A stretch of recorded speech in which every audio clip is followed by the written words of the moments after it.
Back in my youth, when I was a young lad, when I was like 12 or 13, got my first bass. Squire jazz bass, vintage modified 70s.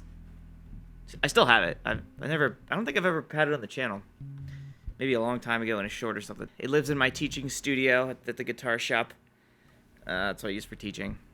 Ever since I got this thing, this is all I use for recording and gigging.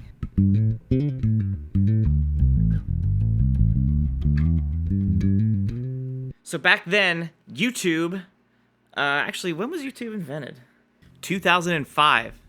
So I started playing the bass 3 years before then. This video I'm thinking of, I first saw it on Google Video, and it was this guy, Alexis Sklarevski, and he had the slap bass program. Very low quality, like VHS rip. Doesn't matter, because it was so funky, and I actually learned a lot about getting started with slap bass from that video. And I figured, I haven't watched it in a long time, so I'd sit down and go through it, see if it comes back to me. If you're new to the channel, I got tons of bass lessons, tons of shorts. I'm gonna try to do 3 videos a week. That's my goal, 3 long videos and however many shorts I can manage to get into. If you're here and you're listening, put in the comments what you want to see, what you want to learn about on the bass. If you have something you want me to react to, talk about. Let's get to it. Slap Bass Program by Alexis Sklarevski. So we got this groovy intro jam.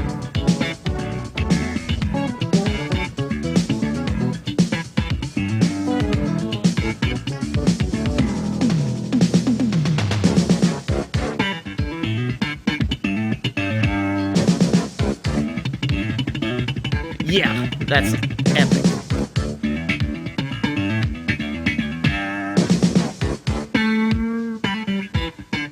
The thing that always impressed me the most about this guy is that he's just so, like, stone cold serious. And yet he's laying down the funkiest slap bass grooves ever. My guess is he probably was just uncomfortable being on camera this much. It's hard to say if it's just the VHS rip, but I'm not a fan of his tone. I'm just gonna say that off the bat. But it's just the time this was from. I don't even know, when was this recorded?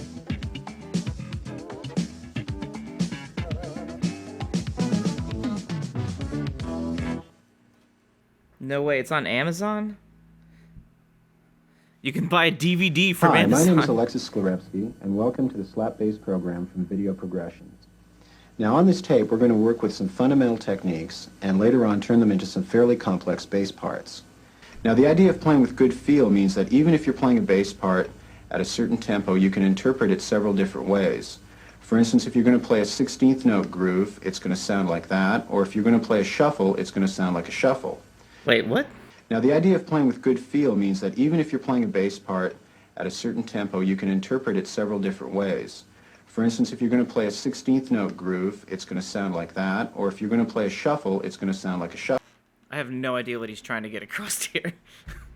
It doesn't matter. It's fun. Now, one of the most important things I think that you should do is to always I think he's just trying to say that if you have good time feel and you understand subdividing, you can be accurate in your 16th, whether you're playing a 16th note pulse or a swung 8th note pulse, understanding the difference there. I see what he's getting at. It was a little vague.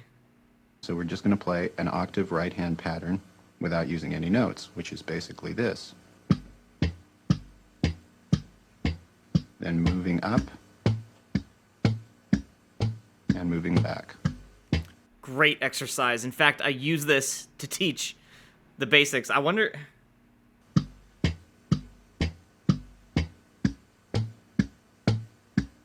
what are the chances that, like, somewhere in my subconscious, this exercise from this video was just ingrained of doing these muted...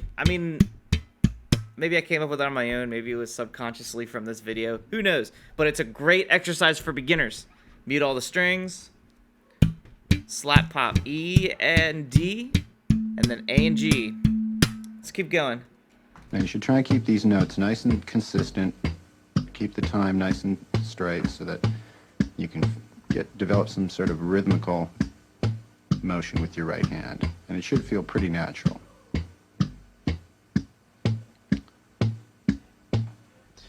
There are several variations that you can do on the thumb and pluck patterns. One is to play a 16th note pattern with thumb, pluck, thumb. That exercise, though, really, if you're trying to learn slap bass, that exercise is very, very good because you can sit there, even with your bass turned off, you can still hear if you're getting a nice, clear articulation or not. If you're getting a consistent sound. I will say I'm a big fan of the slapping through, so I'm focusing on my thumb, going past that E string, landing on the A string, hooking that first finger up, rotate, first finger under the D.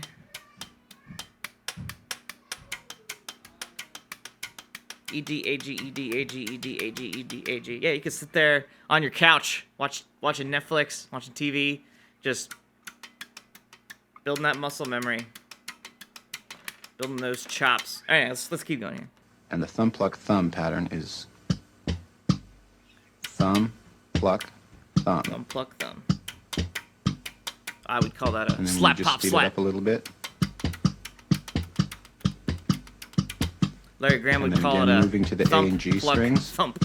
Now you'll notice that my thumb is not coming far off the neck, just enough to give it a snap.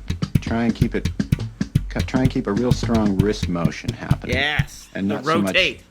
full arm motion. This will give you the most control. So there we have a thumb, pluck, thumb. Now we'll play thumb, pluck, pluck, thumb. Oh. Yeah. Now there, I'm coming down with my thumb, One, and then E, playing a double three. pluck, Bop, and bop, coming back down with bottom. my thumb again.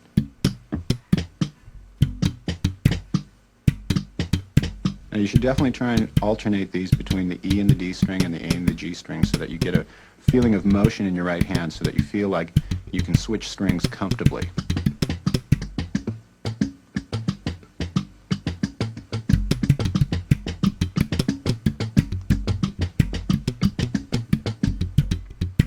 The next one I want So to he's talk doing something there that I've been trying really hard to get away from, and that's planting my other fingers to use as leverage. It's a habit that I picked up on, and I don't like doing it. So I've been trying to be really conscious about keeping my other fingers closed. So I can't even try to do that.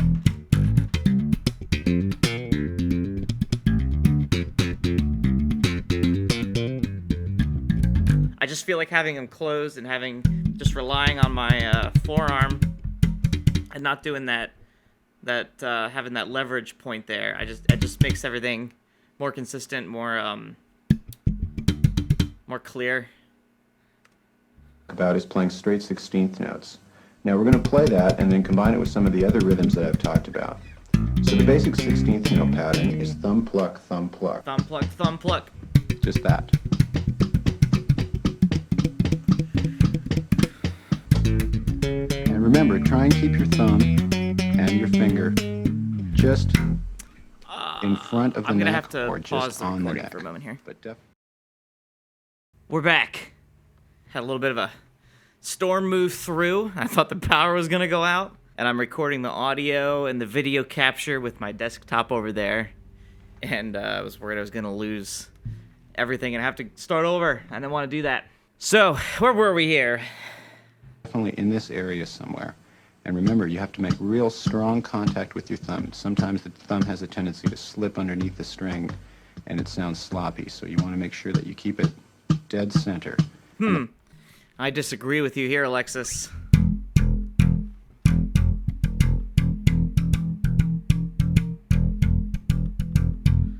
If you get a... Would that be considered a rest stroke? I've been watching this classical guitarist guy, Sore Hands. He always talks about rest strokes. Aha! So as a rest stroke. As a rest stroke. That's the way I feel about slapping. I feel like if you get it right, and you send that thumb through the string, rest on the string underneath, or the, if you're slapping the G string, you go for the pick guard. Here's what he's saying you should do.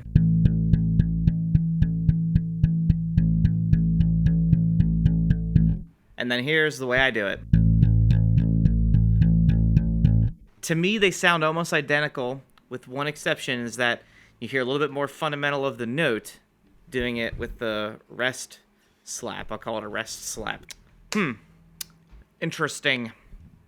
I'm going to keep doing it my way. Nice and strong. I like the sound. Oh, that's right. Another very useful right-hand technique that I've found is to use your thumb and your first finger in a pick motion, which means that you bring your thumb down and you bring your first finger back up, just as if you were holding a guitar pick in your hand and you were playing with a down and up stroke, except you're using your fingers, so you're going to have this kind of a sound.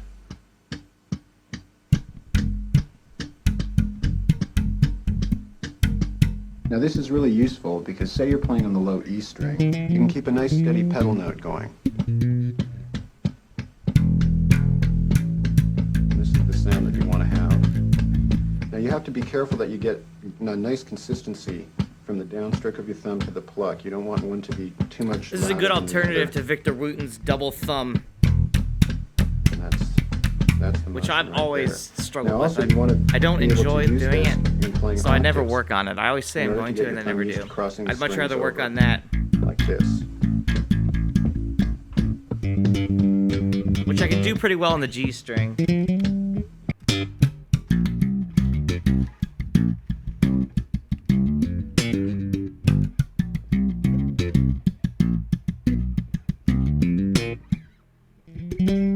Put it in the comments if you know what song that is. I'll know the true slap bass heroes.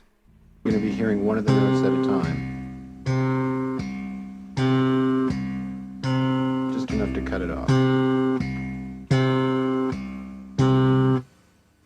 So let's try this with the metronome.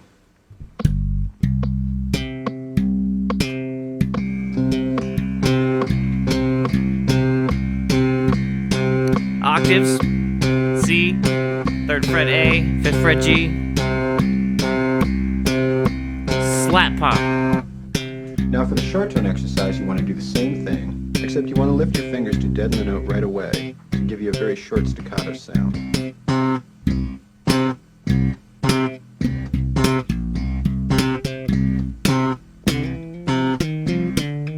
So playing that with the metronome, it should sound like this.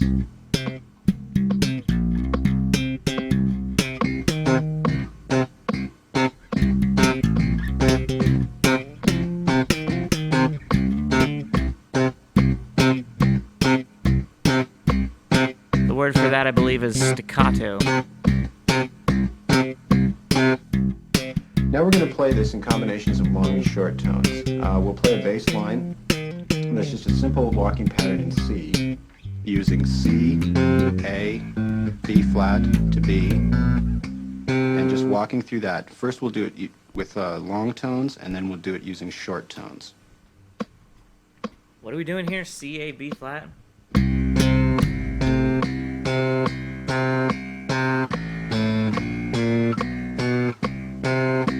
Uh-oh.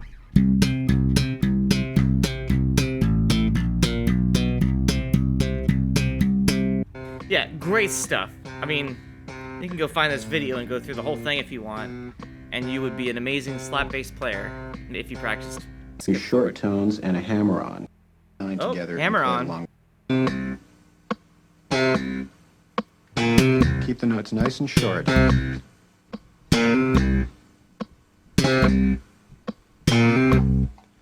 Now in example 9, we're going to use long tones going to short tones and also the hammer-on.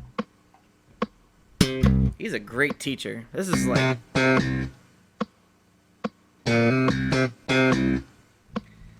he's very, very dry. That's the thing I remember most about this video. It's just like this like real like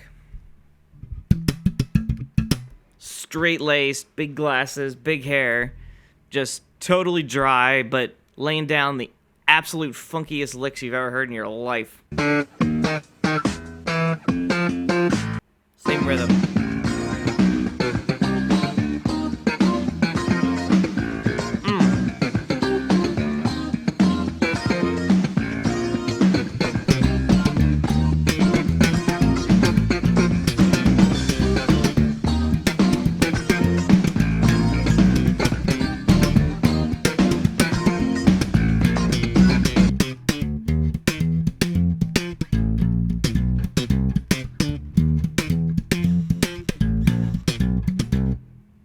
like that.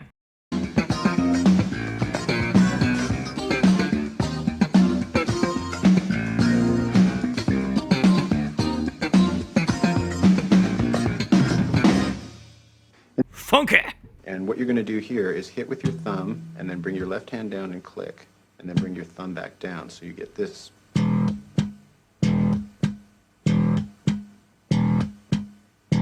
Which is a thumb, click, thumb. Now you can also incorporate a pluck into this. And now we're going to play thumb, click, thumb, pluck.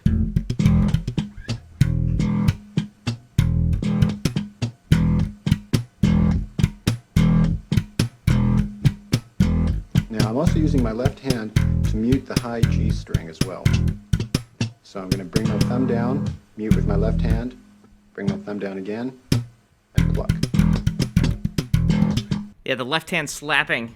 If you want another example of how to use that, go watch my Love Games video.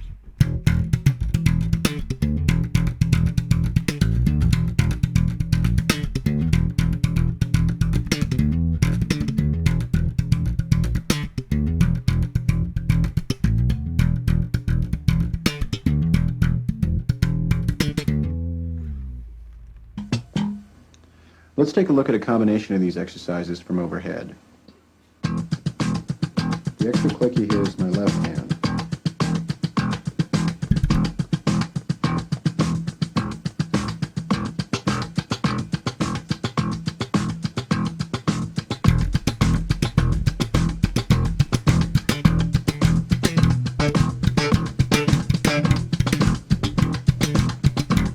Great exercises. I mean, this video is just a treasure trove of slap bass goodness. So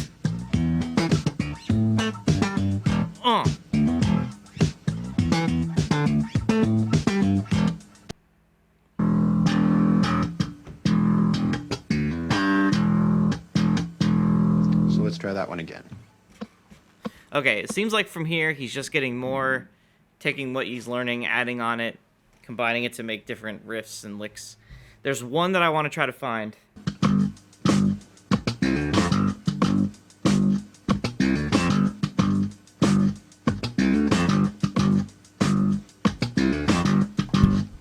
Now you'll notice that there I used 4 to the 5 and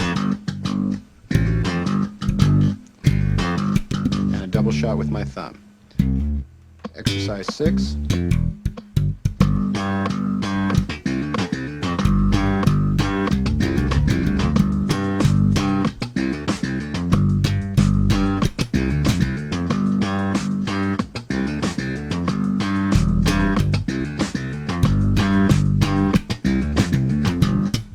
There, I'm just playing basically the same line again.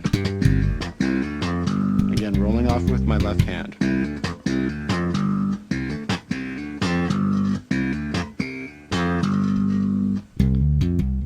Exercise 7.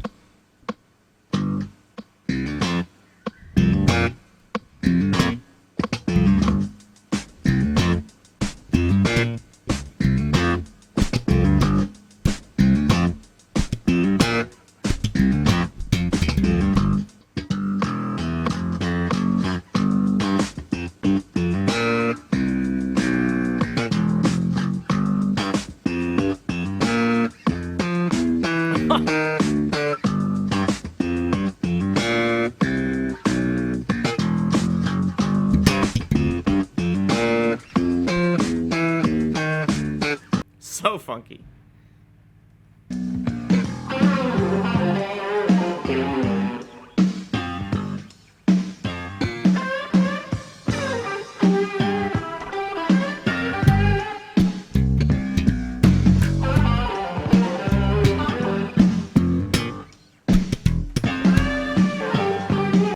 Now the next thing I'd like to do is to play a bass line for you using double stops.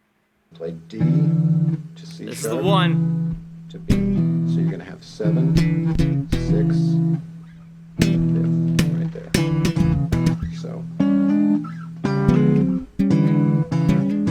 Now when you pluck with your right hand, you're going to... This bass riff has lived rent-free in my head for the past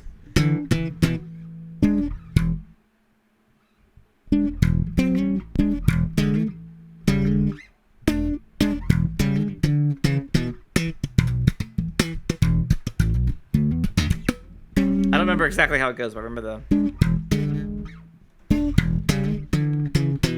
Yeah, this riff has lived rent-free in my head for the past 23, 22 years, whenever I first heard it and learned it. You have to pluck with your first two fingers simultaneously. So we'll try this again. 3, 4.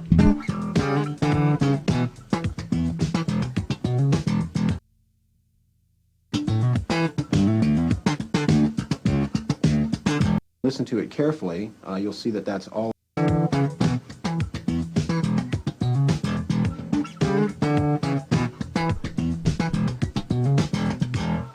Now in this example, what we're playing is the G and the C sharp, moving chromatically into the G sharp and the D, and the G sharp being the third of E, and the D being the minor 7. And then we're going to do the same thing down here, except we're just going to invert that interval. So now we have C sharp and G, moving to D and G sharp here.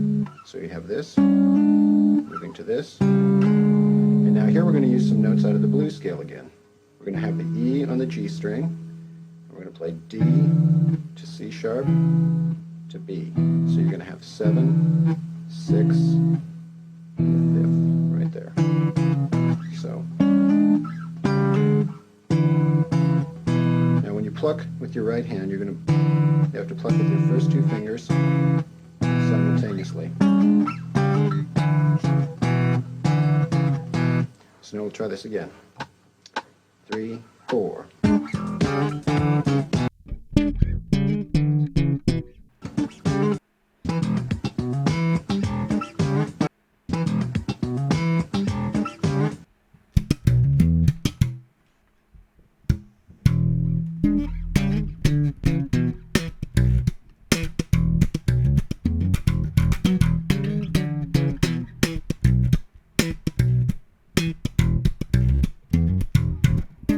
It's that I can never get the... I've always struggled with this, remembering how to play the ending.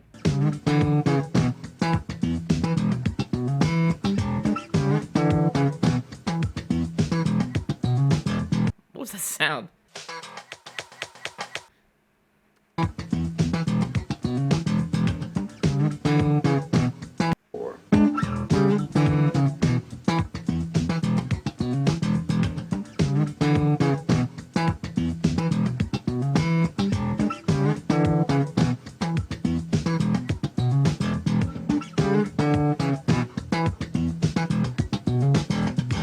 It's had this, the fluidity there is crazy.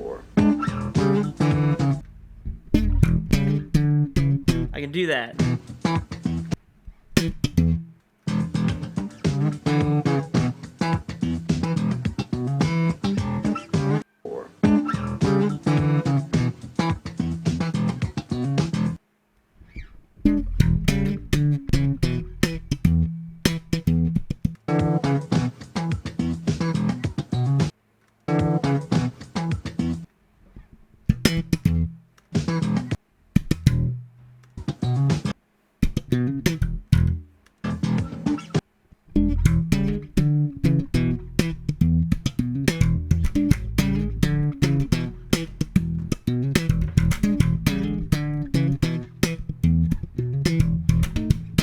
Almost got it. Yeah, I'll have to shed that a little bit. You really have to admire his precision. Just like so clear, clean, consistent. Don't forget to like, comment, and subscribe if you aren't already.